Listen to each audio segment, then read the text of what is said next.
Bienvenidos a la capacitación de manejo de emergencias. Mi nombre es Jenny Tatiana Díaz, integrante del equipo de sistemas integrados de gestión y líder de brigadas a nivel nacional. El día de hoy vamos a ver los temas que abarca la gestión del riesgo de desastres. A continuación los dejo con el ingeniero Sergio Rivera, quien nos ampliará el tema. Un saludo cordial para todos y para todas. Mi nombre es Sergio Rivera, soy asesor de AXA Colpatria en temas de seguridad industrial. Tengo la fortuna de apoyar el proceso de gestión del riesgo de desastres para Sevicol a nivel nacional y el día de hoy es mi deber socializar los apartes y todo lo que es la política de gestión del riesgo de desastres de la compañía. Para eso pues hablaremos de algunos conceptos muy básicos de lo que es la gestión del riesgo de desastres y cómo esto se lleva a unas metodologías que están integradas en el plan de gestión del riesgo de desastres de la compañía. Antes que nada pues hay que entender que la gestión del riesgo de desastres es una responsabilidad de cada persona, de cada individuo y de cada entidad, sea pública o sea privada. Es más, nosotros somos dueños de los riesgos que se derivan de nuestro actuar y por ende es nuestra obligación actuar de manera prudente, de manera consecuente y pues obviamente buscar la manera de prevenir la ocurrencia o la materialización de esos riesgos que pueden derivarse de mi actividad o que pueden estar presentes en el escenario donde cada uno de nosotros se desenvuelve. Hablo de nuestro escenario familiar, nuestro escenario comunitario, escenarios académicos, religiosos y obviamente nuestro escenario laboral. Entonces no es solamente una responsabilidad de las empresas, es de cada uno de nosotros. Y la ley 1523 del año 2012 habla que cada persona y la comunidad también debe tener un nivel de desarrollo en la prevención y en la preparación frente a potenciales desastres. Entonces, bien, ya yéndonos al contexto interno de la compañía, existen unos roles y responsabilidades. Esos roles y responsabilidades tienen un mayor nivel de relevancia en el nivel directivo, que está establecido en lo que se denomina Comité de Gestión del Riesgo de Desastres, conocido también como COE, Comité de Emergencias. Este estamento está integrado por las directivas del nivel nacional, de las personas que tienen cargos de autoridad y de responsabilidad, que son quienes obviamente desde cada uno de los procesos que lideran a nivel nacional dirigen la compañía, establecen la hoja de ruta en cada uno de esos procesos.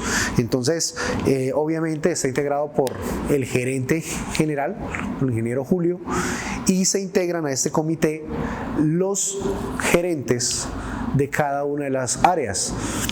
Entonces está el área de SIG, está el área financiera, el área administrativa, el área operativa también obviamente con la dirección de seguridad física y también lo integra el área de telecomunicaciones.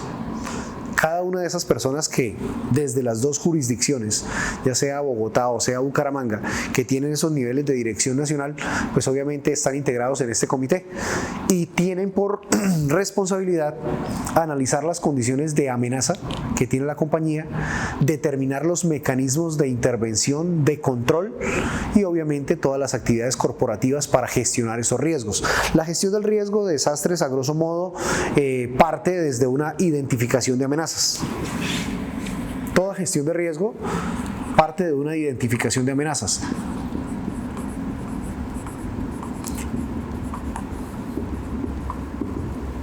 Una vez las he identificado, mi deber es analizarlas, ejercer un análisis que me permite a mí priorizar por nivel de repercusión del riesgo, nivel de seriedad de ese riesgo.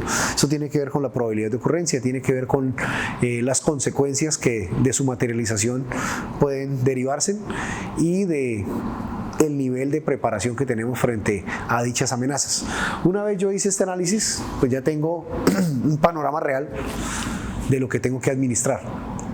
Y de ahí establezco un plan de acción, un plan de intervención que busca en primera instancia prevenir, es decir, evitar que la amenaza se materialice. evitar que ese riesgo se libere y alcance a las personas, alcance los procesos y alcance las cosas de la empresa, o que pueda perturbar su operación. Entonces, prevención. Obviamente hay amenazas que no son susceptibles de ser eliminadas de nuestro panorama. Frente a este tipo de amenazas, lo que debemos ejercer son acciones de control que permitan disminuir su probabilidad y obviamente las consecuencias. Y esa fase se llama preparación.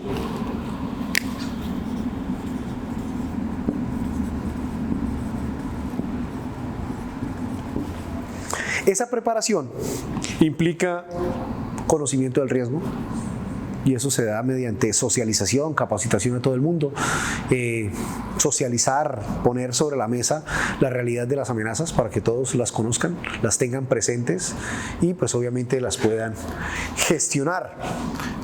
La adquisición de recursos. Por eso, en cada una de las áreas operativas y administrativas de la empresa tenemos una serie de recursos que van desde recursos técnicos como camillas, botiquines, extintores, como otros aspectos de aseguramiento también, ¿cierto? El aseguramiento financiero es muy importante, el poder obviamente tener pólizas que amparen bienes de alto costo, incluso el cumplimiento contractual hace parte de lo que es susceptible de ser asegurado, y eso también es preparación. El definir procedimientos de actuación, que es lo que nosotros denominamos procedimientos operativos normalizados, que son específicos para cada evento de desastre, para cada amenaza, y que están contenidos dentro de un plan de contingencias, que son esas estrategias para el afrontamiento de una situación de emergencia que se materializa. Bien.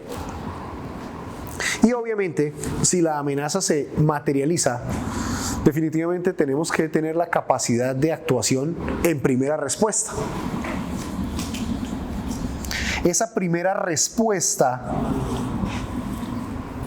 debe estar definida, debe estar preparada, debe estar equipada para el afrontamiento, de tal manera que si se materializa el efecto sea menor, que nosotros podamos mitigar el efecto de esa energía que se liberó y que el daño no sea tan relevante y que pueda afectar la operación y, por qué no, la continuidad del negocio.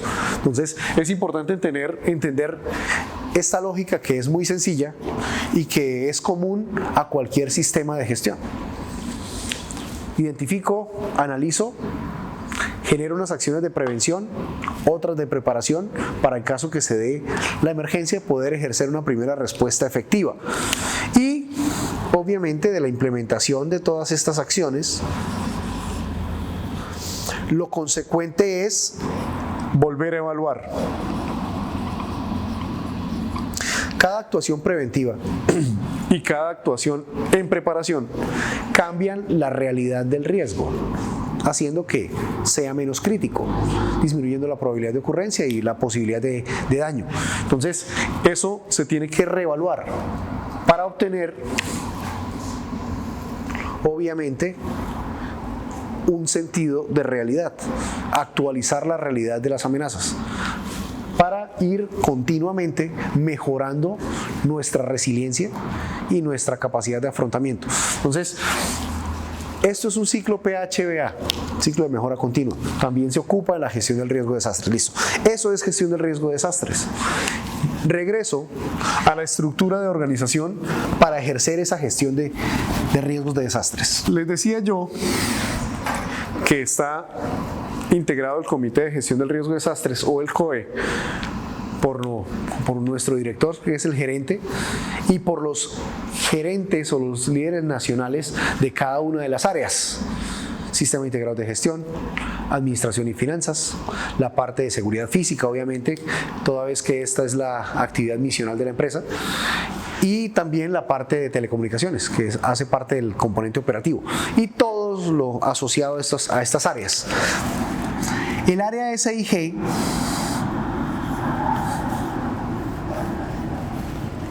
es delegada por la dirección de la compañía para establecer las formas de implementar la gestión del riesgo de desastres en el marco del sistema de gestión de seguridad y salud en el trabajo, que está bajo la gerencia de esta área.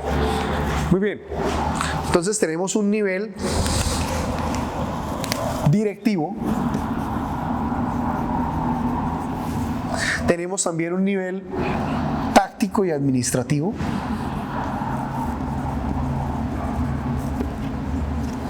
y tenemos un nivel operativo.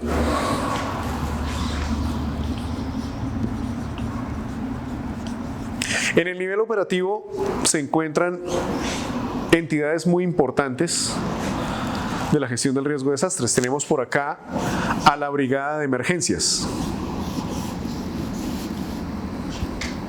Brigada que debe estar presente en cada una de las agencias y en cada uno de los proyectos y contratos de la compañía. No solamente porque es un requisito legal y porque nuestro cliente también nos lo exige, sino porque es necesario. Es necesario esas entidades que lleven a cumplimiento esas estrategias de prevención y de preparación y de primera respuesta. Tenemos también unas entidades encargadas de la evacuación. La evacuación es la maniobra por excelencia que debe garantizarse ante cualquier amenaza. Las personas deben estar en la posibilidad y en la capacidad de salvaguardar su integridad haciendo maniobras básicas de desplazamiento hacia lugares seguros. Y dependiendo de dónde estemos, se establecen unos planes de evacuación específicos que están dentro de nuestros planes de gestión del riesgo de desastres. Tenemos unas personas que ejercen coordinación de evacuación. Y son las personas líderes de procesos que tienen personal a cargo los que deben ser esos líderes de evacuación. Yo como jefe, como líder, sé cuánto personal a cargo vino a trabajar el día de hoy, en dónde están en cada momento. Por eso somos las personas indicadas para, en el caso de que una emergencia se presente, poder acompañar el proceso de salida segura de esas personas, verificar que hayan podido salir todos mediante el censo de evacuados y el reporte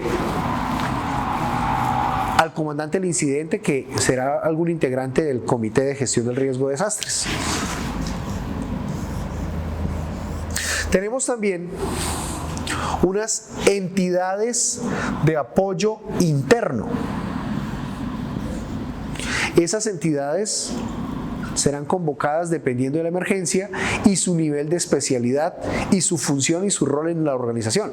Por ejemplo, si la amenaza que tenemos es de riesgo público, pues definitivamente tenemos entidades dentro de la compañía que pueden apoyar con mecanismos preventivos y, por qué no, si fuese necesario, de manera reactiva, algún tipo de amenaza de tipo público. Entonces, la presencia del tener personal armado, uniformado, con protección frente a agresiones potenciales, con medios de comunicación, con vehículos y demás, pues definitivamente nos permite una ventaja frente a otra empresa de otra actividad económica distinta. Pero obviamente debemos contemplar eso. También, si la emergencia implica un tema que afecta a la infraestructura de la compañía, pues tenemos personal del área tecnológica que puede brindarnos un soporte en la reacción.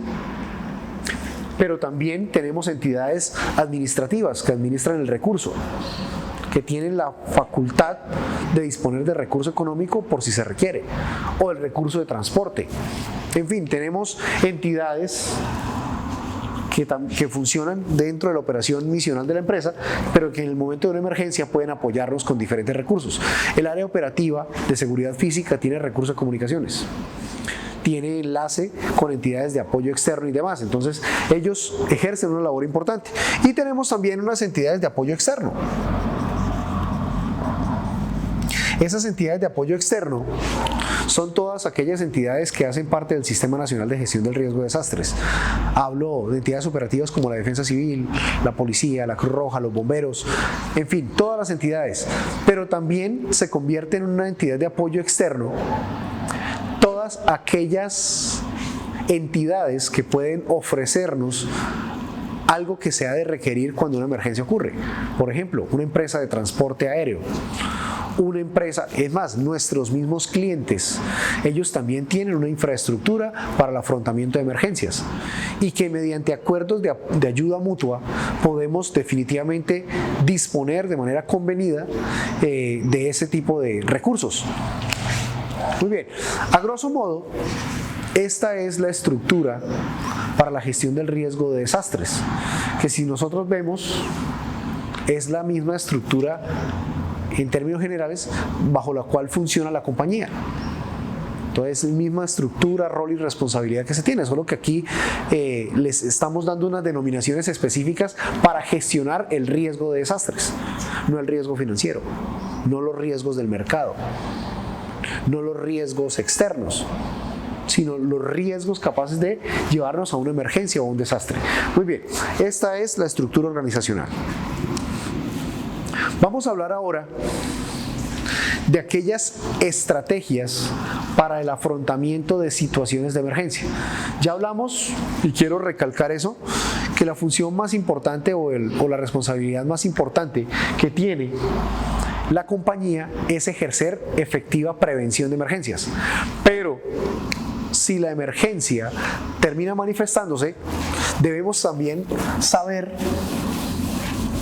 cómo actuar en términos generales y cómo esas responsabilidades también se integran, se involucran y se tienen que desplegar para el afrontamiento de una emergencia, y que obedece al mismo nivel de responsabilidad que tenemos en el funcionamiento habitual de la compañía. Es decir, si la emergencia lo amerita y es lo suficientemente compleja, pues será el jefe de la agencia o el líder de agencia o el coordinador de agencia o el coordinador de proyecto o el gerente de proyecto quien tenga que asumir la coordinación de la respuesta a ese evento perturbador. Entonces ejercería las veces de un comandante de incidente. Pero si la emergencia es aún superior, tiene un área de afectación mayor, tiene un nivel de compromiso en afectación mayor que puede afectar a nuestros clientes, a terceros, definitivamente será un integrante del Comité de Gestión del Riesgo de Desastres, que sabemos que son personas del nivel nacional, que deben asumir. ¿Por qué? Porque se va a requerir recurso económico, se va a requerir la activación de pólizas de aseguramiento financiero. ¿Y por qué no? La movilización de recursos específicos que solamente esos niveles de responsabilidad y de autoridad pueden movilizar o pueden disponer. Entonces, tengámoslo presente. Si la emergencia fuera muy baja en complejidad, fuera muy sencilla, perfectamente un brigadista o incluso alguien no brigadista puede hacerse cargo. Pensemos en una emergencia que ocurre en la operación externa, por lo menos el personal de telecomunicaciones, que se presenta algún tipo de emergencia en la sede de un cliente mientras se hace un trabajo con su área, con sus equipos. Definitivamente debe haber un primer respondiente por parte de nosotros, de Sevicol, que esté en capacidad de identificar la situación, analizar la complejidad, establecer necesidades de activación, de convocatoria de entidades y de recursos para aseguramiento y demás, e incluso poder afrontarla de manera suficiente si esta no es tan complicada. Ya obviamente si la situación se complica, pues haremos el traslado para que se haga cargo la entidad que debe hacerlo. Ahora, tener en cuenta que en las sedes del cliente la autoridad siempre será ejercida por el cliente, y nosotros lo que vamos a hacer es obviamente poner a disposición nuestras capacidades que muchas veces están definidas en los pliegos contractuales y para las cuales nosotros debemos prepararnos y garantizar esa primera respuesta, pero siempre bajo los parámetros, las políticas y los estándares que establece nuestro cliente en sus instalaciones. Bien. Entonces, estaría un comando de incidentes que ya sabemos que estará conformado por una persona o por varias personas de diferentes entidades o solo de Sevicol. Ese comando de incidentes también tiene un componente operativo.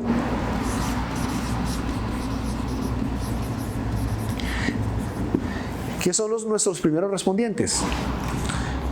que serán los brigadistas, será ese trabajador nuestro que realiza trabajos en alturas, que trabaja con equipos electrónicos, que conoce las amenazas de esa operación y que debe estar en capacidad de actuar ante ellas. O será uno de nuestros guardas de seguridad en los puestos de guardia que ante un evento amenazante específico en el lugar donde está trabajando, pues tiene la posibilidad de actuar y normalmente viene siendo un apoyo importante para las empresas que contratan los servicios con nosotros.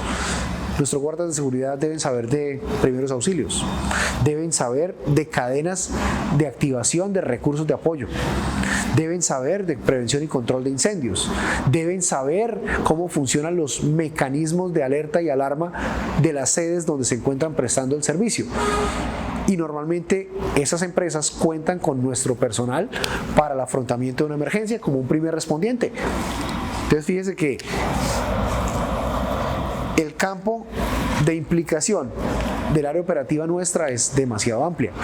También hace parte del esquema de respuesta los supervisores en moto, los recorredores y los líderes de áreas que tienen que hacer supervisión en cada uno de los puestos de guardia y en los contratos y demás.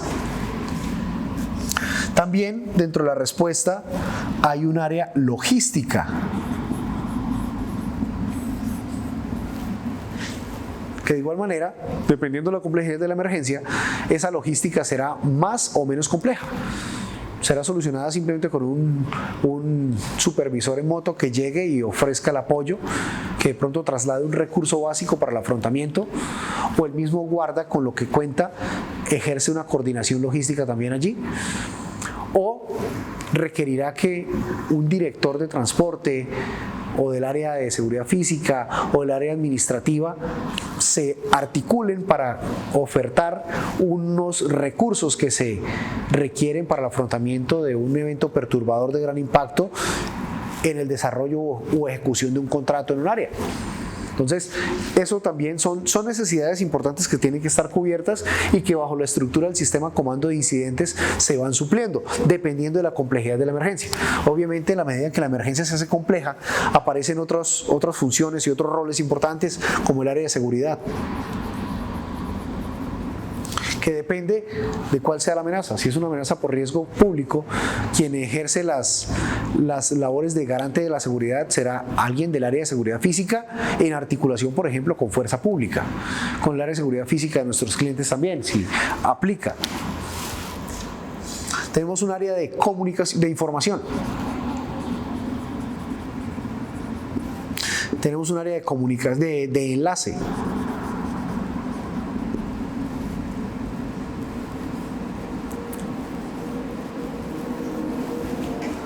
La seguridad es algo muy importante, al igual que la información, el manejo de la información y la conectividad. Son pilares fundamentales para el afrontamiento de una emergencia y pueden llegar a ser temas muy sensibles. El manejo de la información debe ser administrada a través del Comité de Gestión del Riesgo de Desastres, a través del área de comunicaciones y con el apoyo del área jurídica. Eso implica que cualquiera de nuestros trabajadores a nivel nacional, en caso de presentarse un evento de emergencia, no están facultados para emitir opiniones, para entregar información o para dar una opinión personal frente al evento de emergencia que acaba de ocurrir y que involucra a la compañía. Cualquier información se va a emitir de manera formal a través de, obviamente, ese Comité de Gestión del Riesgo de Desastres, quien recabará, administrará la información, la ordenará y emitirá informativos que antes de salir o ser emitidos tendrán que ser revisados por el área jurídica y conversados incluso con los clientes, teniendo en cuenta que nosotros estamos involucrados en la operación de ellos también y que podemos llegar a afectar la imagen corporativa, no solamente la propia, sino también de otras personas. Por eso es importante que todos en la compañía tengan claro que el manejo de la información es algo que le compete únicamente al Comité de Gestión del Riesgo de Desastres. Muy bien. Y otras áreas donde ya se va integrando a personal de la compañía que se requiera. El área de administración y finanzas. Una emergencia implica el involucramiento de recursos adicionales que tienen que estar ahí disponibles en la compañía, y obviamente debe haber quien los administre. Bueno, y planeación es la otra entidad o es la otra unidad o el otro módulo del sistema comando de incidentes que podrá ser activado en el momento en que se requiera. Si la emergencia es muy compleja y requiere la participación de muchas entidades externas, del cliente, de la logística de y de lo que está instalado en las regiones donde prestamos servicios, pues definitivamente tiene que haber una planeación por personas expertas y que tengan el conocimiento adecuado para poder orientar los planes de acción del incidente, que son las estrategias de afrontamiento ajustadas a la realidad del evento. Esto tiene que ver con las estrategias generales de respuesta a emergencias. Ahora, si llevamos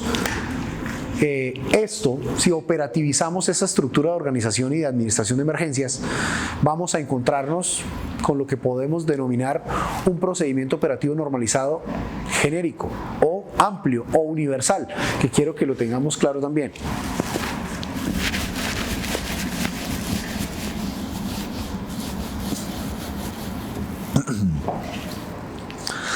Vamos a conocer lo que es el procedimiento general de respuesta a emergencias, el procedimiento operativo normalizado general de respuesta a emergencias. PON general. Solamente vamos a hablar de este porque el tiempo no nos da, pero debemos tener claro que para cada amenaza o para cada riesgo que tiene una probabilidad de ocurrencia importante y que tiene una posibilidad de afectación significativa y frente al que existe algún tipo de deficiencia o vulnerabilidad, pues tendremos un procedimiento definido. Entonces, frente al evento de incendio, pues hay un procedimiento definido para respuesta ante incendios.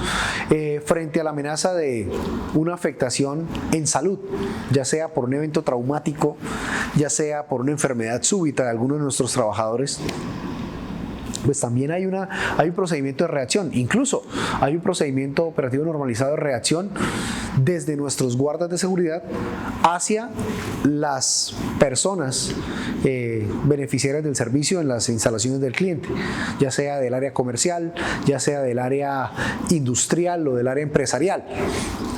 Bien, siempre que una emergencia ocurre y nos es notificada o nosotros somos quienes la detectamos, lo primero que hay que hacer siempre es un análisis básico. Yo debo establecer qué pasó, las posibles causas, el por qué, para dónde va la emergencia, hacia dónde puede evolucionar, que se incremente, que se contraiga, en fin.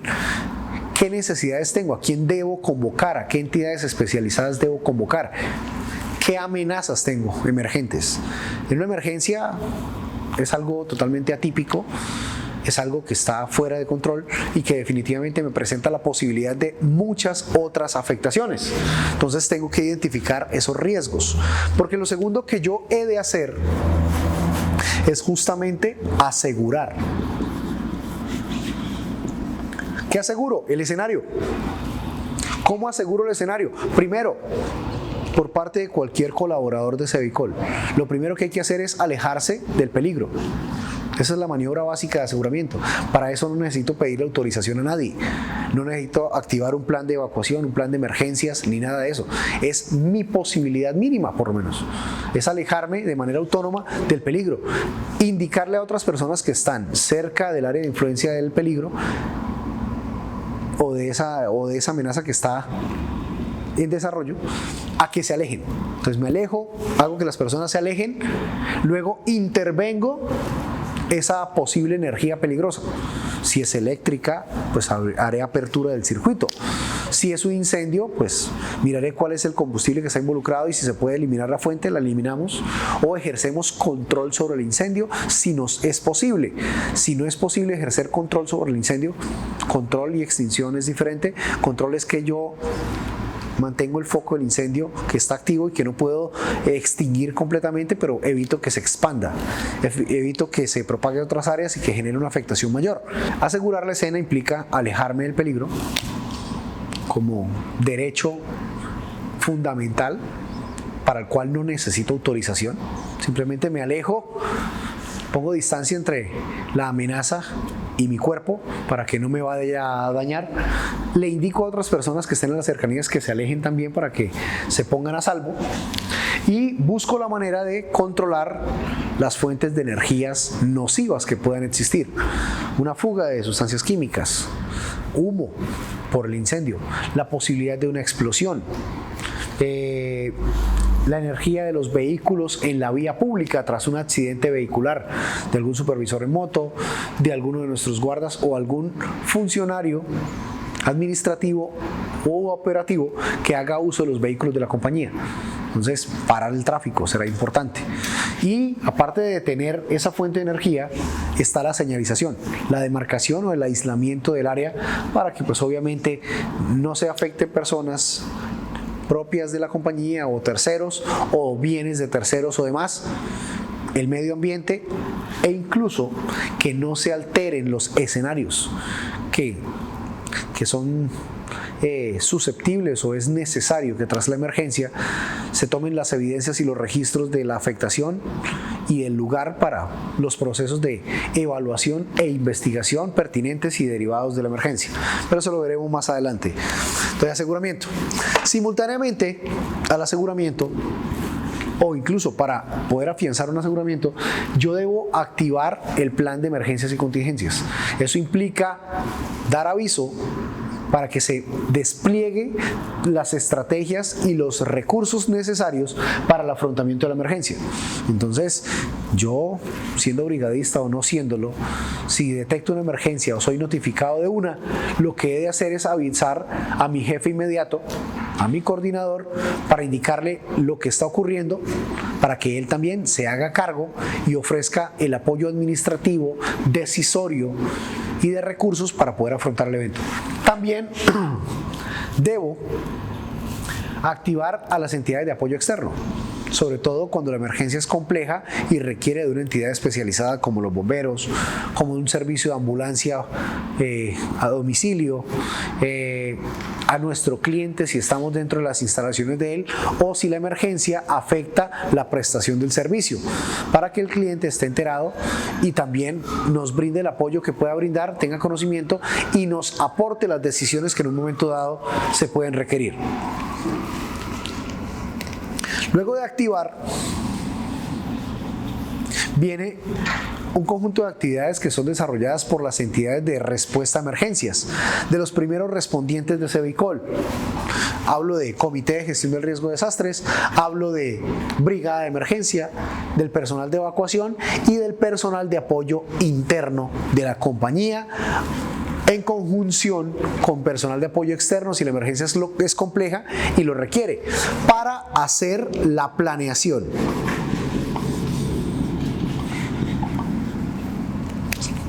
Toda emergencia se debe planear, sobre todo la respuesta. Eso se llama plan de acción del incidente. Me voy a basar en los procedimientos operativos normalizados para organizar mi respuesta. Obviamente, con este análisis yo establezco los ajustes que debo desarrollar inmediatamente para poder responder ante la realidad de la emergencia que se está presentando. Planeo, y obviamente después de la planeación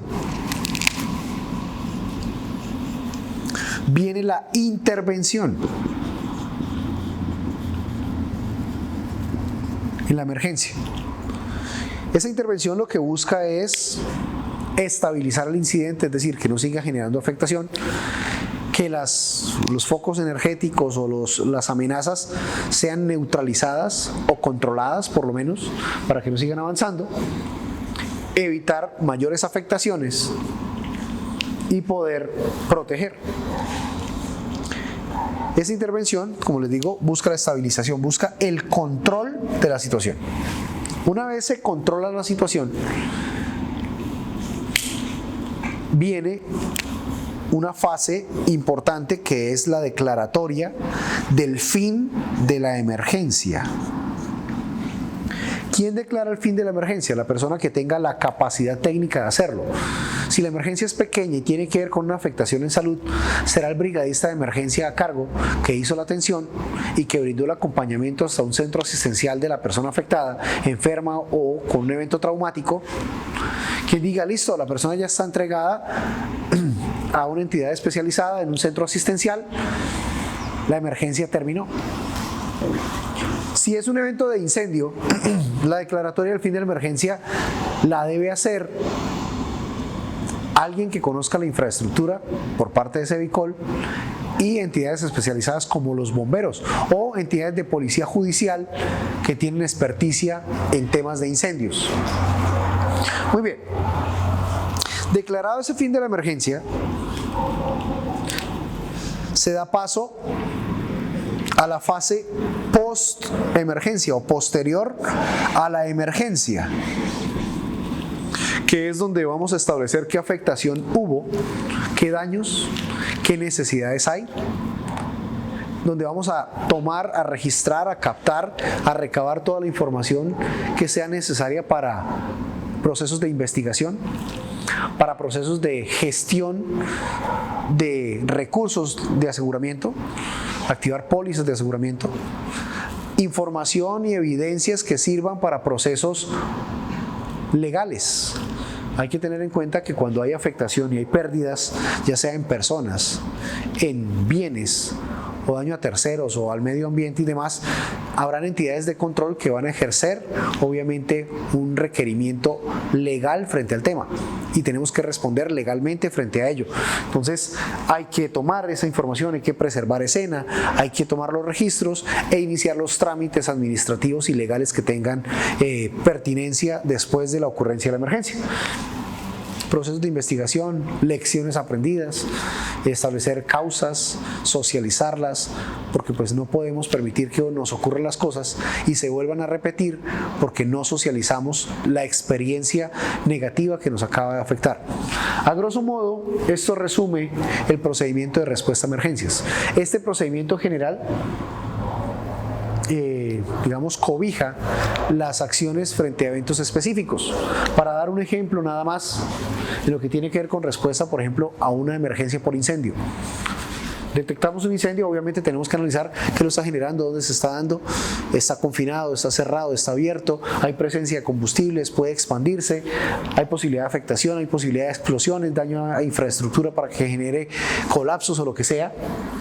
Hacemos aseguramiento. El aseguramiento implica que la gente se aleje de la fuente de calor, de la fuente de contaminantes tóxicos, humos y demás. Asegurar implica que cortemos fluido eléctrico y cualquier otra sustancia que sirva como combustible, como activador o como fuente de posibilidad explosiva. Cerramos el paso, ¿cierto? Pedimos apoyo a jefes inmediatos, a entidades especializadas como bomberos y demás. Planeamos la respuesta. Si la emergencia es pequeña y tenemos la capacidad de afrontarla con recursos propios y recursos locales, pues lo que vamos a hacer es simplemente planear cómo vamos a intervenir con extintores, con red fija contra incendios, con el recurso que esté disponible y actuamos. Si la emergencia es muy compleja, pues tendremos que mantenernos al margen, mantenernos alejados y cuando lleguen los bomberos articular con ellos y planear de manera conjunta cómo vamos a afrontar la emergencia. Si estamos en las instalaciones del cliente, la planeación de la respuesta tiene que ser con la participación de las autoridades locales del cliente y entidades especializadas. Y hacemos la intervención según nuestras posibilidades y capacidades y obedeciendo a lo que ya se planeó. Y finalmente, cuando se declara el fin de la emergencia, pues trataremos de establecer cuáles fueron las causas de ese incendio con investigadores de incendios, con entidades de policía judicial expertas en la investigación de incendios.